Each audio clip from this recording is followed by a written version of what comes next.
أعوذ بالله من الشيطان الرجيم بسم الله الرحمن الرحيم نحمده ونصلي على رسوله الكريم وعلى آله الطيبين الطاهرين اللهم صل على محمد وآل محمد. محترم سامعین و ناظرین، السلام علیکم ورحمۃ اللہ وبرکاتہ.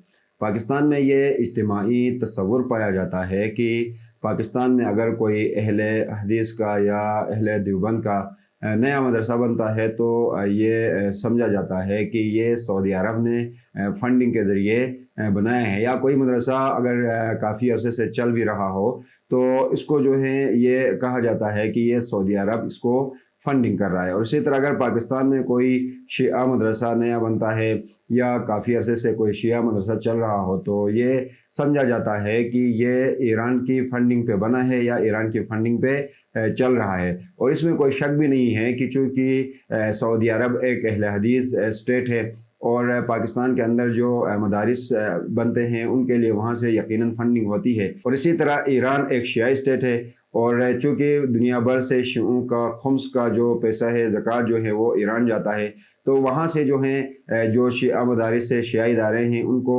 یقیناً فنڈنگ بھی مجتہدین کی طرف سے ہوتی ہے. البتہ یہ کوئی ریاستی جو ہے فنڈنگ نہیں ہوتی یا جو ریاستی ان کے اہداف ہے ان کو حاصل کرنے کے لیے نہیں ہوتی، بلکہ چونکہ مکتب تشیع کی جو تعلیمات ہے وہ دنیا بھر میں پھیلانا یہ مجتہدین کا کام ہے. اور دنیا بھر سے جو شیعہ ہیں وہ اپنا خمس اور زکوٰۃ کا جو پیسہ ہے وہ مجتہدین کو دیتے ہیں، تو وہاں سے یہ تقسیم بندی ہوتی ہے. اسی طرح پاکستان کے اندر استاد محترم شیخ جواد نقوی حفظہ اللہ نے ایک بہت ہی عظیم الشان مدرسہ بنایا ہے. نہ فقط یہ ایک مدرسہ ہے بلکہ یہ سکول بھی ہے، یہ کالج بھی ہے، اب یہ یونیورسٹی بھی ہے، چونکہ اس کے اندر ٹیکنیکل کالج بھی ہے، اس کے اندر ہاسپٹل بھی ہے، اس کے اندر سکول بھی ہے، کالج بھی ہے اور دینی تعلیم بھی دی جاتی ہے. اور بڑے وسیع پیمانے پر ایک وسیع و عریض جو ہے رقبے کے اندر یہ مدرسہ بنی ہے. تو پاکستانیوں کے اندر خود تشیع کے اندر بھی بعض کے اندر یہ سوچ پائی جاتی ہے کہ اس کے پیچھے ایران ہے، ایران نے فنڈنگ کر کے بنائی ہے. اور اسی طرح پاکستان کے اندر جو اہل سنت ہے وہ تو یہی کہتے ہیں، اور بالخصوص جو مکتب تشیع کے لیے دل میں جو ہے نیک خواہشات نہیں رکھتے وہ تو یہ پروپیگنڈا کرتے ہیں کہ یہ جو مدرسہ ہے یہ ایرانی فنڈ سے بنا ہے. استاد محترم شیخ جواد نقوی حفظہ اللہ نے اپنے ایک تازہ بیان میں بہت خوبصورتی کے ساتھ بیان کیا ہے کہ ایران اس مدرسے کو کتنی فنڈنگ کرتا ہے. پہلے آپ استاد محترم کی بات کو سماعت فرمائیں، پھر ہم اس پر تھوڑا تبصرہ کرتے ہیں. چند ہمیں ایران سے ہمدردی ہے، ہم اس بات کو چھپاتے نہیں ہیں کہ ایران سے ہمیں ہمدردی ہے. اس کی وجہ فارسی نہیں ہے، اس کی وجہ وہاں کا تیل نہیں ہے، اس کی وجہ وہاں کے تومان نہیں ہے، اس کی وجہ وہاں کا پستہ بادام نہیں ہے. یہ ساری چیزیں ہیں. اس کی وجہ یہ ہے کہ ایک تو ایران کے اندر مقدس مزارات ہیں، دوسرا ایران کے اندر تشیع کا سب سے بڑا حوزہ علمیہ اور علمی مرکز قائم ہے جو بنیاد ہے، تیسرا وہاں پر انقلاب اسلامی انقلاب ہے اور ولایت فقیہ کا نظام ہے جو تشیع کے نقطۂ نگاہ سے عین اسلامی نظام ہے، قرآنی نظام ہے، رسول اللہ صلی اللہ علیہ وآلہ وسلم کا تاسیس کیا ہوا نظام ہے. یہ اعتقاد ہے اور یہ ہماری دلائل ہیں جس وجہ سے ہم ان سے ہمدردی رکھتے ہیں.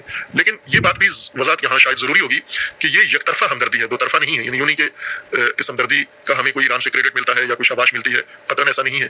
اس کے ثبوت ساری دنیا کے سامنے ہیں کہ یک طرفہ ہے. اور یہ میں پہلے بھی کہہ چکا ہوں، پاکستانیوں کو یک طرفہ محبت ہوتی ہے جیسے ہمارے سیکولر لیبرل طبقے کو یک طرفہ محبت ہے یورپ سے، انہیں نہیں ہے ہم سے. یہ بات طے شدہ ہے. آپ یورپ میں جا کے دیکھیں، انہیں کوئی محبت نہیں ہے، لیکن ہم ان کی محبت میں پاگل ہو رہے ہیں. پاکستان کے سنیوں کو اور خاص جماعت کو، خاص طبقات کو سعودی عرب آل سعود کے ساتھ محبت ہے، انہیں کوئی محبت نہیں ہے اور وہ پاکستانیوں پہ کوئی رحم نہیں کرتے. بلکہ ابھی آج کی خبر یہ ہے کہ پاکستان کے ظاہراً 24,000 قیدی جو جس دیگر ملکوں میں ہیں ان میں سے لگ بھگ 7,000 کے قریب یا 10,000 کے قریب سعودی عرب میں قید ہیں. تو سعودی عرب میں پاکستان کا کوئی احترام نہیں ہے، لیکن سعودی عرب کا احترام پاکستان میں یک طرفہ طور پر موجود ہے. اسی طرح یک طرفہ احترام پاکستانی کرتے ہیں اور یہ خوبی ہے ان کی کہ یہ اس احترام کا معاوضہ نہیں کرتے، معاوضہ نہیں لیتے. خوب ہم بھی ایسے ہی ہیں، یک طرفہ ہماری محبت ہے، یک طرفہ ہماری ہمدردی ہے. اور اس کی وجہ بتا دی ہے کہ ایران کا حق پہ ڈٹ جانا، ایران کا مظلوموں کے ساتھ کھڑے ہونا، ایران کا فلسطین کے لیے، غزہ کے لیے اقدام کرنا اور قربانیاں دینا، یہ ساری چیزیں جنہوں نے ایران کا احترام پاکستانیوں کے اور باقی دنیا کے حق پرستوں کے دلوں میں پیدا کیا ہے.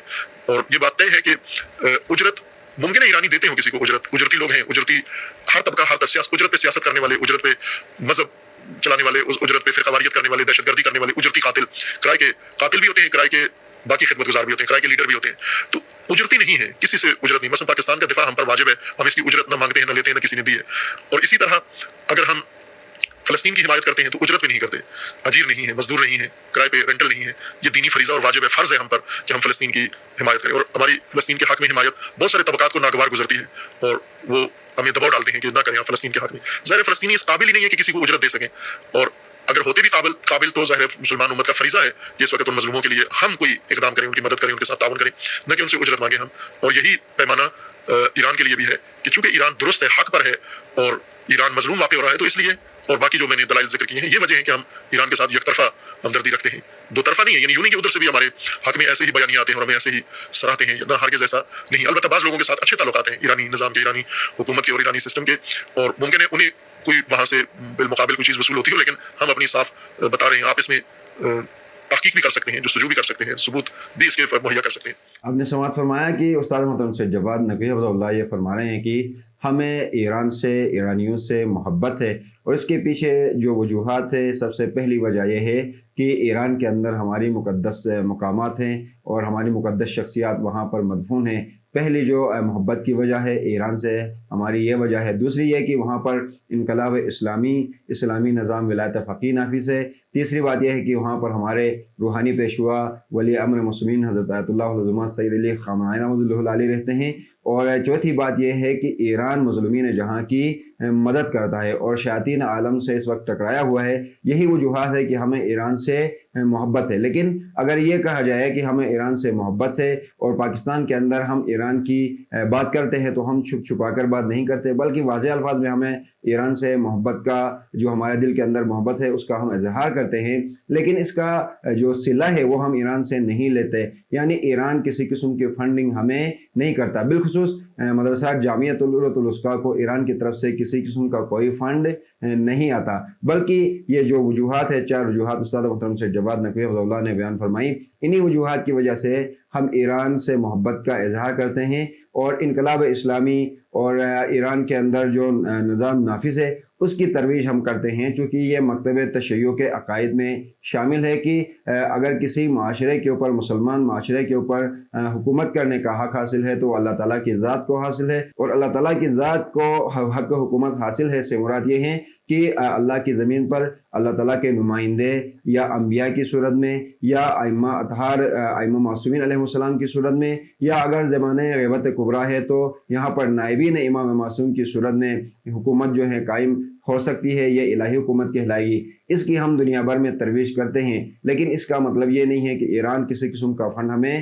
کرتا ہو. اگر کرتا بھی ہو، کرنے کی وہ کوشش بھی کرے، تو یقیناً استاد محترم سید جواد نقوی حفظہ اللہ کی شروع سے یہ اسٹریٹجی رہی ہے کہ وہ کسی سے، کسی بیرون ملک سے کسی کی مدد نہیں لیتے، بلکہ یہ جو جامعۃ الوثقیٰ بنا ہے یہ پاکستانیوں کی اپنی کوششوں سے بنا ہے. اور اس کلپ کے اندر استاد محترم نے کچھ اور مثالیں بھی دی ہیں کہ پاکستانیوں کا اجتماعی جو یہاں پر ان کی ذہنیت ہے وہ یہ ہے کہ اگر کسی سے کچھ ملے تو اس سے محبت کرے، اگر کسی سے کچھ نہیں ملتا ہے تو آپ اس سے جو ہے محبت نہ کرے. یہ پاکستانیوں کا اجتماعی جو ہے مزاج ہے. اور کچھ مثالیں بھی دی ہیں، جیسا کہ ہمیں یورپ اور یورپیوں سے محبت ہے لیکن انہیں ہم سے کوئی محبت نہیں ہے. عربوں سے، ہم پاکستان کے جو عرب نواز جو پاکستان کا طبقہ ہے ان کو عربوں سے محبت ہے لیکن عربیوں کو ان سے کوئی محبت نہیں ہے. اور یہ آپ کو عربی ممالک کے اندر جو جیلیں ہیں وہاں پر جا کر آپ دیکھ سکیں گے کہ سب سے زیادہ جو وہاں پر قیدی ہے وہ پاکستانی ہیں. یورپی جیلوں میں پاکستانی قیدی ہیں.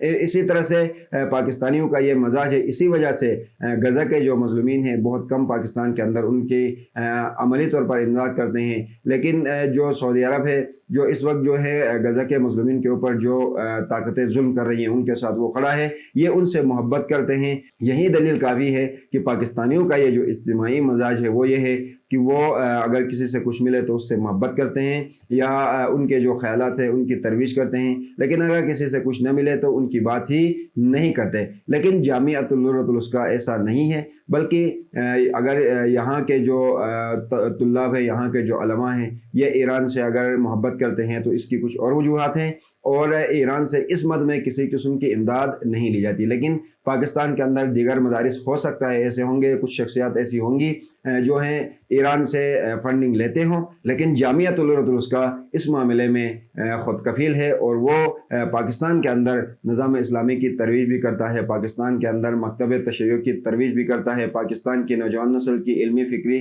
تربیت بھی کرتا ہے، لیکن اس مد میں وہ ایرانی حکومت سے یا ایرانی نظام سے یا ایرانی جو علماء و فقہا ہیں ان سے کسی قسم کی جو ہے مدد نہیں لیتا. یعنی جامعۃ الاردوس کا ایران کا پراکسی نہیں ہے، یہ ہماری جو روحانی کنیکشن ہے ایران کے ساتھ، اس وجہ سے یہ سارا کچھ کر رہا ہے. ہم دعا گو ہیں کہ اللہ تعالیٰ استاد محترم سید جواد نقوی حفظہ اللہ کو طول عمر فرمائے اور انقلاب اسلامی ایران کو انقلاب امام مہدی اجل اللہ تعالیٰ فرج شریف سے متصل فرمائے. آمین. السلام علیکم ورحمۃ اللہ وبرکاتہ.